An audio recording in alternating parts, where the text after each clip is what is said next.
Je voudrais vous dire quelque chose. Je ne sais pas pourquoi la musique camerounaise n'est pas trop écoutée ici en Côte d'Ivoire. Vraiment, c'est une honte pour nous. Hein.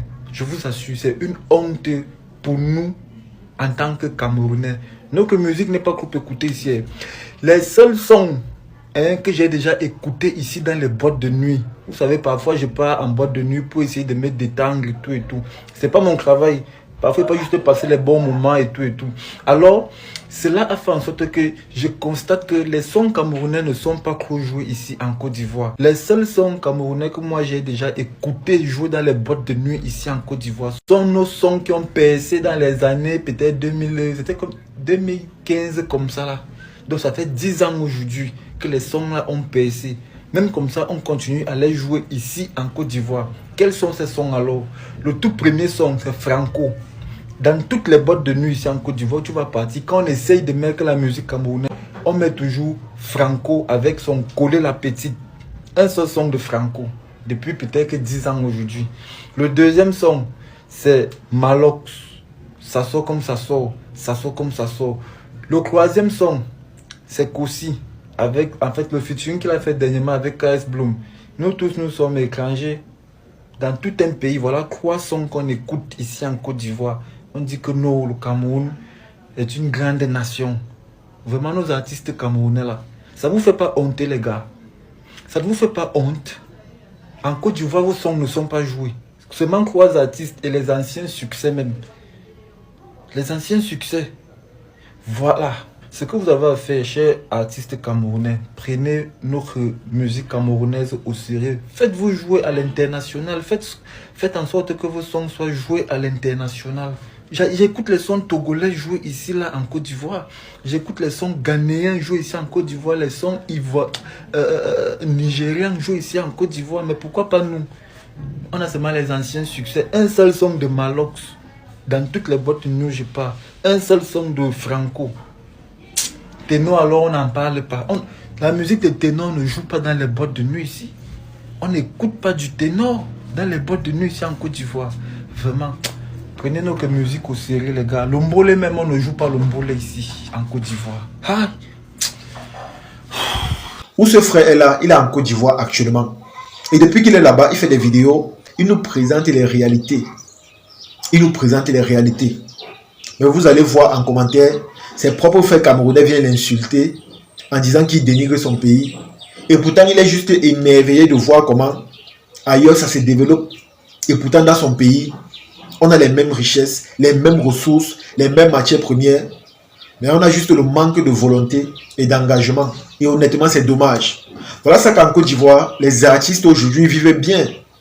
Il y a des jeunes qui peuvent rêver aujourd'hui et croire à leur musique. Parce que tout le temps maintenant, ils font le plein.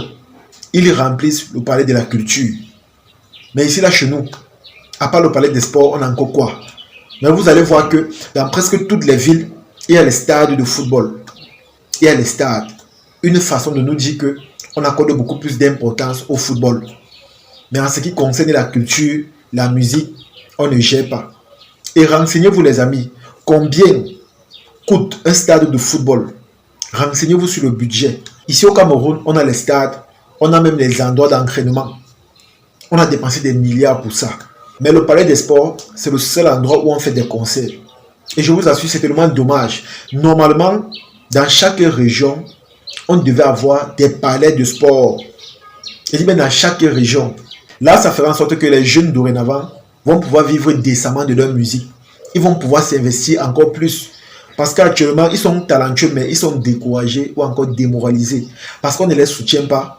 On ne met pas vraiment les choses en œuvre pour qu'ils soient heureux ou encore satisfaits de ce qu'ils ont choisi de faire dans leur vie. C'est la raison pour laquelle vous allez voir un artiste chante le matin et en soirée, il fait la moto.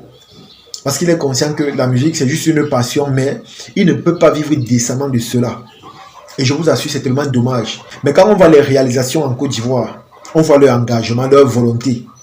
On comprend que non, les Ivoiriens connaissent donner de la valeur à leurs artistes ou encore à la culture de leur pays. Parce que même les comédiens font les salles pleines en Côte d'Ivoire. Il dit bien même les comédiens. Quelqu'un peut faire ses sketchs au palais de la culture, il fait le plein les amis. Il fait le plein. Tout ça pourquoi? Parce que l'État les encourage, ils ont le soutien de l'État, ils ont cette facilité-là de faire les événements. Et pourtant, chez nous, c'est comment? C'est encore derrière. Nous sommes incapables de construire des véritables palais de la culture. Je dis bien, nous sommes incapables de le faire. Et honnêtement, c'est dommage. À un moment donné, il faudrait que les choses changent. Il faudrait que les gens travaillent. Les gens doivent travailler. Parce que ce que vous faites là, c'est fatigant. C'est épuisant. Les gens doivent travailler. Parce qu'ailleurs, ça travaille. C'est la raison pour laquelle, quand on se déplace du Cameroun pour arriver ailleurs, on est simplement surpris, on est étonné. On n'arrive pas à croire que nous sommes tous des pays pauvres et endettés. On a les mêmes réalités au quotidien, mais il y a ceux qui se démarquent. Quand vous voyez par exemple les artistes comme Imra, Didibé, José, Rosalie Layo, vous comprenez que ces gens-là sont fiers de leur travail. Parce qu'aujourd'hui, ils vivent bien de leur musique. Ils ont les cachets à la hauteur de 30 millions par spectacle. D'autres partent même à 50 millions. Et les artistes comme Imra ou encore Didibé remplissent déjà les stades. C'est simplement incroyable, les amis. Et pourtant, chez nous, lorsqu'on fait des spectacles, si on paye trop à un artiste, c'est 500 000. Je dis bien, si on paye trop à un artiste, c'est 500 000. Imaginez un peu pour un artiste qui a un manager, des danseurs, un producteur. Il aura combien? C'est la raison pour laquelle ils n'arrivent pas à vivre décemment de leur art. Parce que ça ne donne pas. Ça ne donne pas. Ils ne s'en sortent pas. Et j'ai remarqué que beaucoup d'artistes camerounais partent déjà en Côte d'Ivoire pour chercher un peu de lumière. Parce qu'ils ont compris que la Côte d'Ivoire, c'est une passerelle de réussite. Là-bas, on encourage les artistes et on les soutient. C'est pas comme au Cameroun. C'est pas comme au Cameroun. C'est-à-dire, ici, là, chez nous, nous sommes arrivés à un niveau où on simplifie les artistes, on ne les accorde plus de la valeur. C'est-à-dire, on les rabaisse même, si on doit le dire ainsi. Parce que pour un artiste connu qui va faire un spectacle où on lui donne une enveloppe de 50 000, 150 000, c'est rabaissant par rapport aux dépenses qu'il a fait même pour réaliser peut-être la chanson ou encore le clip. C'est tellement rabaissant, les amis. Et je vous assure, c'est choquant. C'est tellement choquant. À un moment donné, changez un peu cette mentalité-là. Changez. Faites comme les autres. Copiez le bon exemple. Changez un peu la mauvaise mentalité-là. Parce que votre mentalité-là n'est pas bonne. Ce n'est pas bonne. Vous n'êtes pas engagé. Vous n'avez pas l'ambition.